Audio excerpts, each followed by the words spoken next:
दोस्तों, आपका स्वागत है मेरे YouTube चैनल में। और आज मैं आपके साथ डिस्कस करने वाला हूँ प्रिडिक्टिव मेंटेनेंस। प्रिडिक्टिव मेंटेनेंस क्या होता है, क्यों जरूरी है और इसका एग्जीक्यूशन कैसे किया जाता है। जैसा कि आप जानते हैं, प्रिडिक्ट जिसका मतलब पूर्वानुमान लगाना है, तो हम कह सकते हैं कि मशीन के हाव भाव को देखकर प्रिडिक्ट करना कि निकट भविष्य में क्या क्या प्रॉब्लम आ सकता है। अब हम यह कैसे पता करेंगे?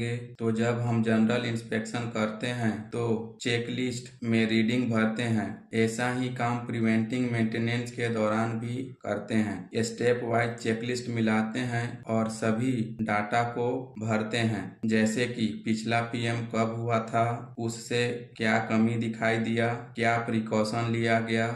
जनरल चेकलिस्ट पीएम चेकलिस्ट के डाटा को कंपेयर करने के बाद हम डिसीजन लेते हैं कि क्या मॉडिफिकेशन करना उचित होगा, या फिर अभी हम जो प्रिवेंटिव मेंटेनेंस कर रहे हैं उसमें क्या इम्प्रूवमेंट किया जा सकता है।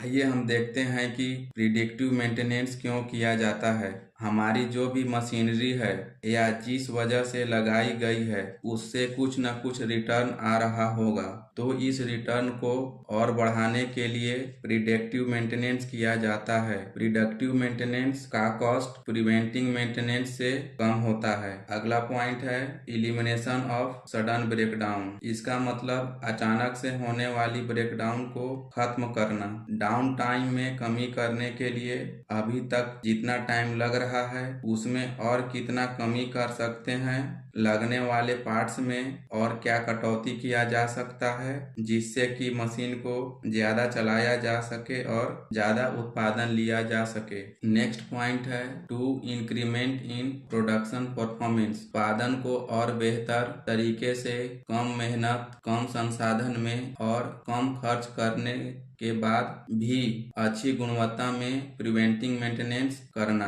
और ऐसा बनाए रखना कि जैसे मशीन एकदम न्यू हो। आइए अब हम देखते हैं कि प्रिडिक्टिव मेंटेनेंस कैसे किया जाना चाहिए। सबसे पहले उस इक्विपमेंट के बारे में सभी तरह के जितना भी हो सके जानकारी इकट्ठा करें। यह जानकारी कहाँ से आती है? तो यह जानकारी जनरल इंस्पेक्शन के दौरान जो भी हमारा ऑब्जर्वेशन होता है, प्रिवेंटिव मेंटेनेंस के दौरान चेकलिस्ट में जो एबनॉर्मलिटीज मिली, जो कुछ भी रिमार्क थे, या फिर उस मशीन को चलाने वाले ऑपरेटर ने क्या कमी महसूस किया, या फिर उसके अनुसार क्या मॉडिफिकेशन करना जरूरी रहेगा। जैसे कि एक मोटर है, उसे कितना बार चालू बंद किया गया, उसमें क्या दिक्कत हुई, उसने कितना करंट का कंजप्शन किया, बेरिंग कितने समय में बदलना पड़ा, वाइंडिंग पे क्या असर पड़ा, इत्यादि जैसी चीजों को हम कंटिन्यूअस मॉनिटर करते हैं और समय समय पर फीडबैक भी लेते हैं।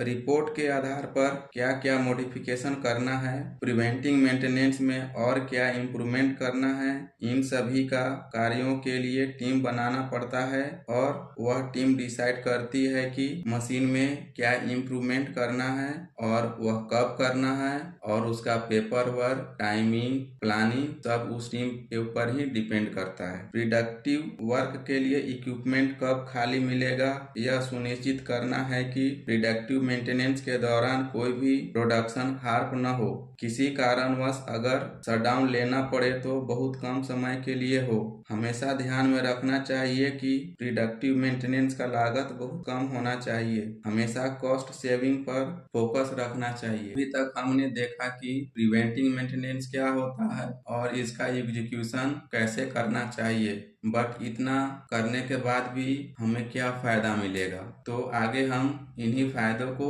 वन बाय वन देखते हैं। प्रिवेंटिव मेंटेनेंस की तुलना में प्रिडिक्टिव मेंटेनेंस सुनिश्चित करता है कि रख रखाव की आवश्यकता वाले उपकरण को विफलता के ठीक पहले ही वेल कंडीशन में बना दिया जाए, जिससे कि बीच में ब्रेकडाउन का सामना न करना पड़े। उत्पादन प्रभावित नहीं होता है क्योंकि इसके लिए किसी तरह से मशीन को बंद नहीं करना पड़ता है, नया मैन पावर नहीं बढ़ाना पड़ता है और ना ही कुछ स्पेसिफिक टूल्स टेकल की आवश्यकता होती। प्रिवेंटिव मेंटेनेंस का कॉस्ट और टाइम कम हो जाता है, अनावश्यक रूप से बंद नहीं होता है, जिससे कि प्रोडक्शन लाइन पर दबाव नहीं पड़ता।